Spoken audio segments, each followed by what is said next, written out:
सुप्रभात। वर्ग 7 के लिए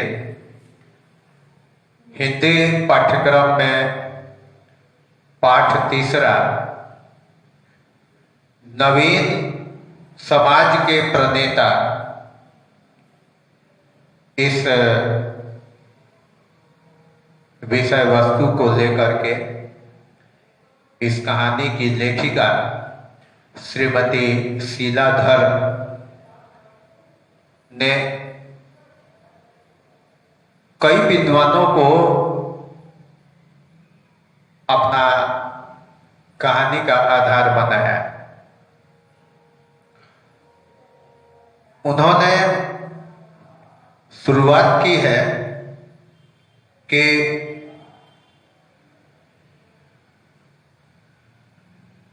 थोड़ा इसके पहले मैं बता दूं कि श्रीमती शीलाधर का जन्म 1929 में तथा मृत्यु 26 जुलाई 2001 को हुआ था। ये हिंदुस्तानी शास्त्रीय संगीत की प्रसिद्ध गायिका थी।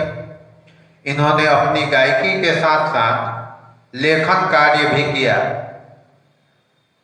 और इन्होंने बच्चों के लिए भी रचनाएं की। समाज के पथ प्रदर्शकों के जीवन एवं कार्यों का वर्णन करता हुआ इनकी यह कहानी है।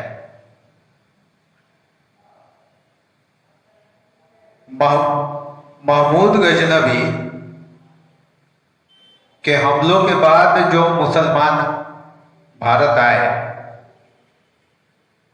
वे लूटपाट करने के लिए नहीं अपितु यहाँ बसने और इसे अपना देश बनाने की नीयत से आए। वे हिंदुओं के साथ घुल मिल गए और उनके कुछ रीति रिवाज भी उन्होंने अपना लिए।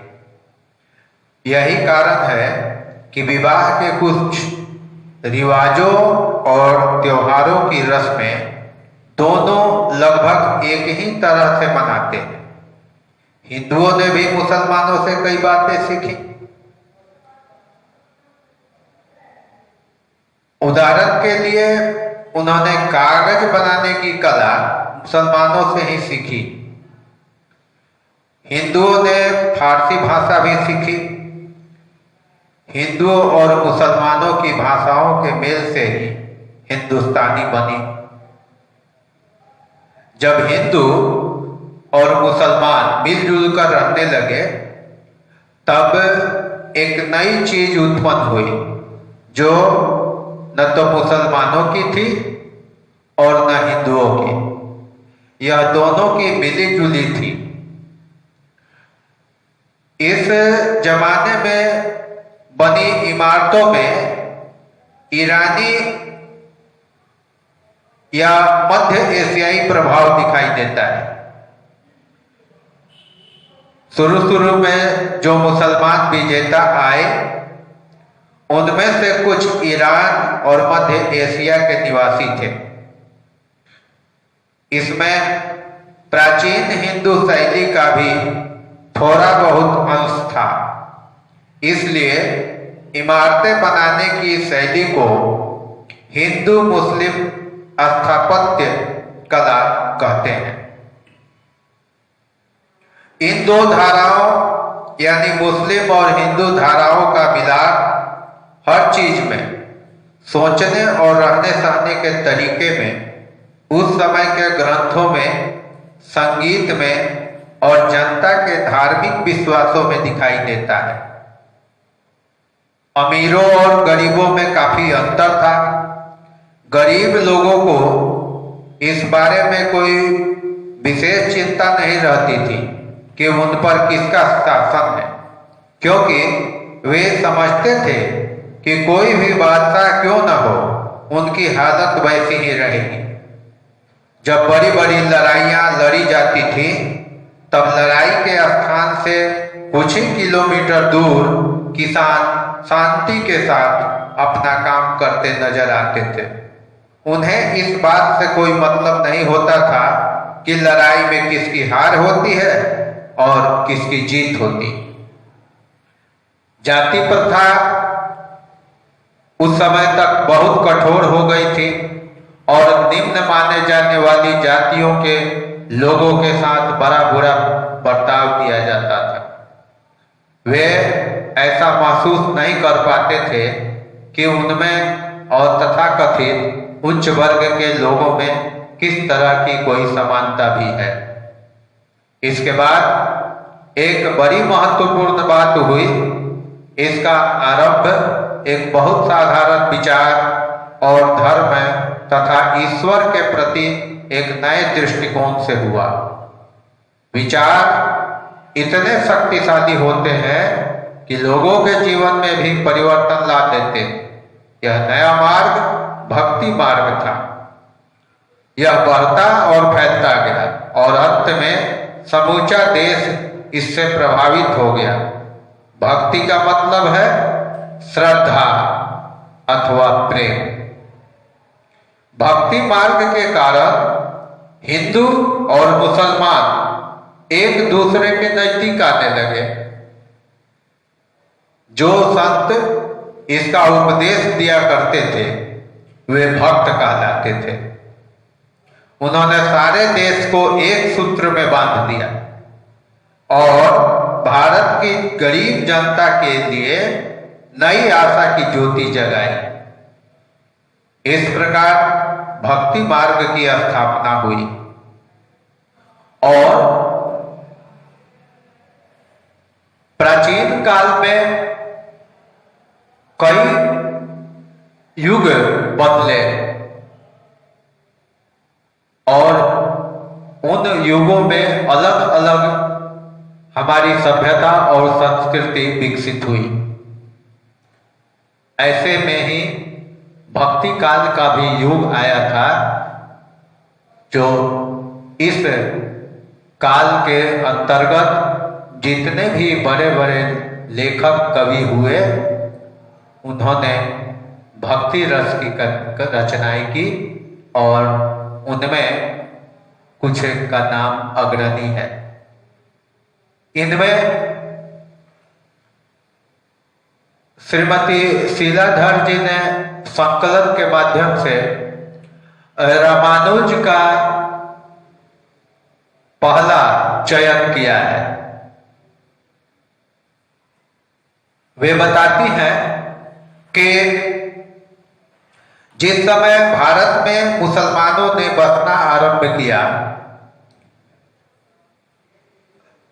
मद्रास के पास एक छोटी सी जगह श्री पेरू बुदूर में एक महान व्यक्ति का जन्म हुआ। उनका नाम रामानुज था। जब वह बड़े हुए तब उन्होंने महसूस किया कि हिंदुओं के विचार संकुचित होते जा रहे हैं। ऊंची जाति के लोग नीची जाति के लोगों के साथ कोई संबंध नहीं रखना चाहते थे। अधिकतर हिंदुओं के लिए धर्म आडंबर बन गया था, जिसे वे समझ भी नहीं पाते थे। रामानुज का विश्वास था कि ईश्वर तक पहुंचने का केवल एक ही मार्ग है और वह यह है कि मनुष्य स्वयं को भूलकर सच्चे मन से ईश्वर में मन लगाए। यही भक्ति है। कहा भी गया है कि ईश्वर के प्रत्येक रचना में मनुष्य को चाहिए कि उनके बनाए प्रत्येक जीव मात्र से प्रेम करे और यह प्रेम करने की जो लत है वही उनको सन्मार्ग पर ले जाता है, वही उनको भक्ति मार्ग पर ले जाता है। इसलिए मनुष्य को मनुष्यता के साथ रहने की सीख बड़े बड़े संत कवियों ने दिया है। रामानुज ने यह शिक्षा कांची में आरंभ की। उस समय कांची संस्कृत के ज्ञान का बहुत बड़ा केंद्र था। रामानुज ने जो कुछ कहा था वह नया नहीं था। उपनिषदों और गीता में भी यही बात कही गई थी, लेकिन यह पहला मौका था जब भक्ति का संदेश जनता तक उनकी ही भाषा में पहुंचाने का प्रयास किया गया। बहुत से लोग रामानुज के अनुयायी हो गए। रामानुज के एक शिष्य थे रामानंद। रामानंद अपने गुरु का संदेश वाराणसी ले गए। जल्दी ही बहुत से लोग उनके भी शिष्य बन गए। वे शिष्य केवल ब्राह्मण नहीं, सभी जातियों के थे। इनमें कुछ अमीर भी थे, लेकिन ज्यादातर गरीब थे। इनमें एक मुसलमान जुलाहा भी था जिसका नाम था कबीर। कबीर ने एक नई पद्धति चलाई। उन्होंने निर्गुण के माध्यम से अपनी रचनाएं की और कबीर का निर्गुण बड़ा ही मार्मिक और गूढ़ तत्वों वाला था। आज कबीर के निर्गुण अच्छे अच्छे गायकों के द्वारा गाए जाते हैं और उनकी शिक्षा से लोग लाभान्वित भी होते हैं। इसी कड़ी में जब चर्चा हुई कि रामानुज के शिष्य थे रामानंद जी और रामानंद जी के अनन्य शिष्यों में एक बड़े ही प्रखर और ओजस्वी संत हुए कबीर, तो कबीर के बारे में भी हम थोड़ा बहुत जानकारी लेते हैं। कबीर बहुत बड़े संत थे।